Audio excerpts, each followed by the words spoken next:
Assalamualaikum and salam sejahtera. Okay, so dalam bahagian yang ke-14 iaitu berkaitan dengan imbangan duga. So untuk video yang sebelum ni iaitu bahagian ke-13, kita dah settle untuk melengkapkan bahagian leja.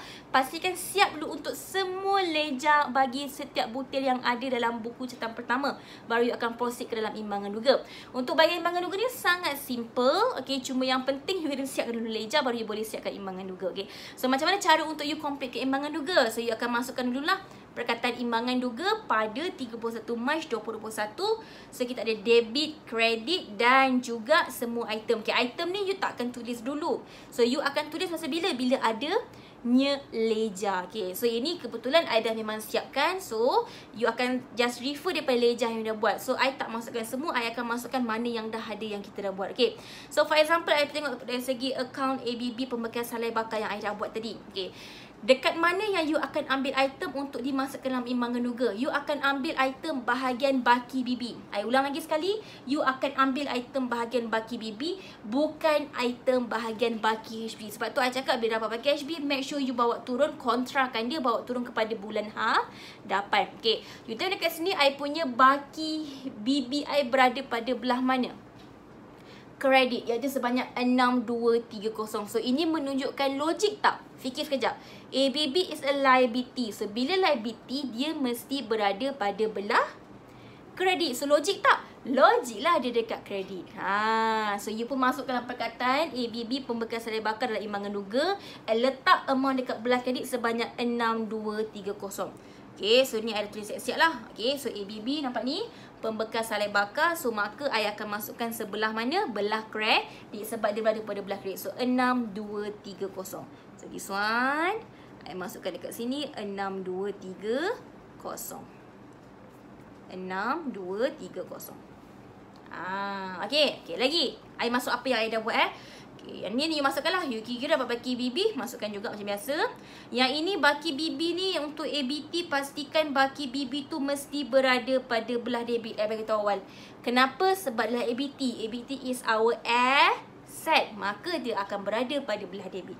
Okay, seterusnya lengkapan is our asset. So baki BB dia mesti berada pada belah debit. Okay, account modal is equity pemilik. Baki BB dia mesti berada pada belah kredit. Okay, next. IDC fixture furniture. Sebabkan tak ada baki HB, perlu tak rekod dalam imbangan duga? Tak perlu. So abai je lah. Kita hanya akan rekod mana yang ada baki sahaja. Okay, next jualan. Jualan nampak dia dekat belah mana? Kredit. Logik tak? Logik lah kalau kita menggunakan balik konsep apa? Siapa yang masuk kelas I, dia tahu perkataan I lain sikit. Ablih. Aset belian belanja. Lej, L-E-H-J. J is jualan. Dia berada dekat mana? Dia berada pada belah kredit. Logik tak dia dekat kredit? Logik. Ini asas Ini asas Okay, so jadinya akan satu hari bulan ni 1625 letak dekat belah kredit sebagai apa?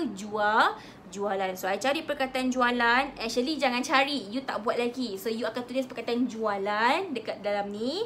Okay, dan you akan masukkan dia berada pada belah kredit. Yang kita dah kira tu lah. So I punya 16225. So you masukkan ikut nombor you. Okay, alright, seterusnya kita ada apa lagi? Yang I dah buat promosi. Okay, promosi kategori apa? Belanja. Okay, kalau kita fikir logik, ablej. B is on where? Kat mana? Yang ini mesti berada pada belah debit. Ni, debit. Jadinya logik tak? Logik. Dia dekat mana ni? Dekat debit.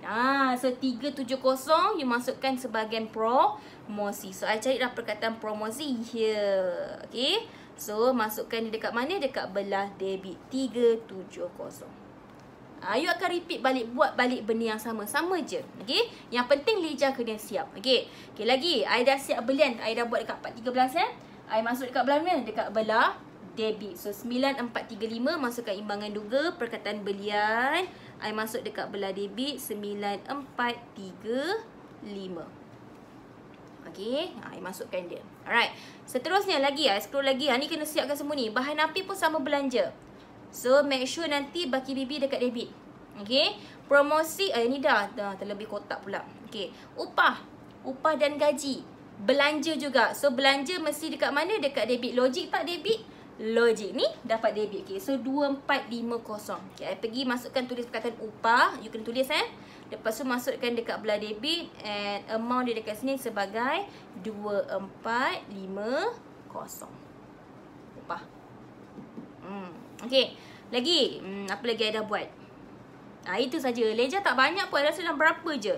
I kira 1, 2, 3, 4, 5, 6, 7, 8, 9, 10, 11, 12, 13, 14, 15, 16, 17, 18. Tapi ini apa yang I buat lah. Takut ada yang tertinggal. Nanti you kena refer balik.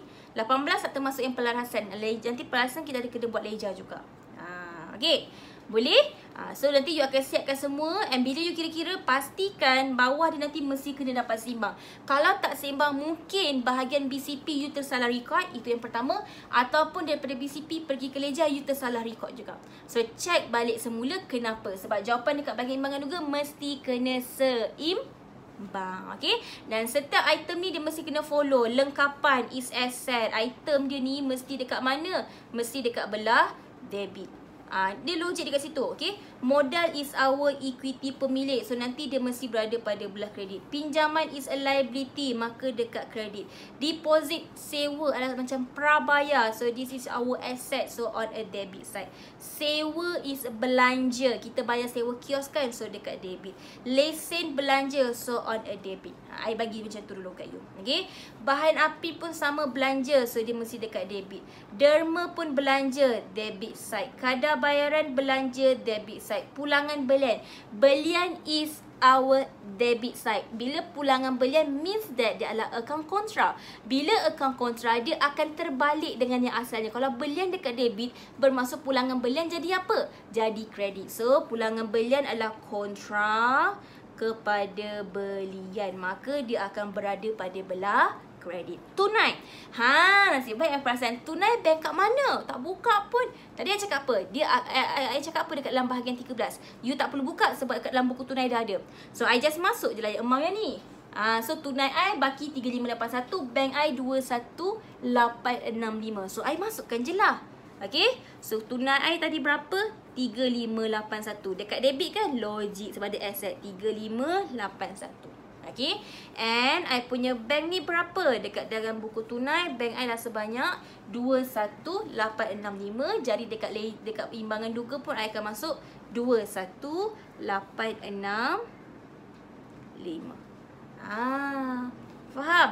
Sudah je lah tunai. Bank ni kenapa dekat belah debit? Sebab dia aset semasa. Okay. Alright. Seterusnya. ABT is our asset. Dia masih dekat belah debit. ABT also is asset untuk kelab futsal on a debit side. ABB is a liability. So dia akan berada pada credit side. So I dah bagi dah kat mana kedudukan sepatutnya. Kalau kedudukan dia tak sama dengan macam ni, tolong check balik you bahagian you punya dekat bahagian ledger tadi. Okay. So inilah imbangan duga. Alright. So settle untuk bahagian imbangan duga. So nanti seterusnya kita akan teruskan bahagian seterusnya berkaitan dengan pelarasan pula. Okay. So keep it up. Buat dan teruskan saja. Okay. So thank you so much untuk video kali ni. Assalamualaikum and salam sejahtera. Bye. Thank you for watching. Jangan lupa untuk subscribe Miss punya YouTube channel. And then like, share and comment. Okay. Bye.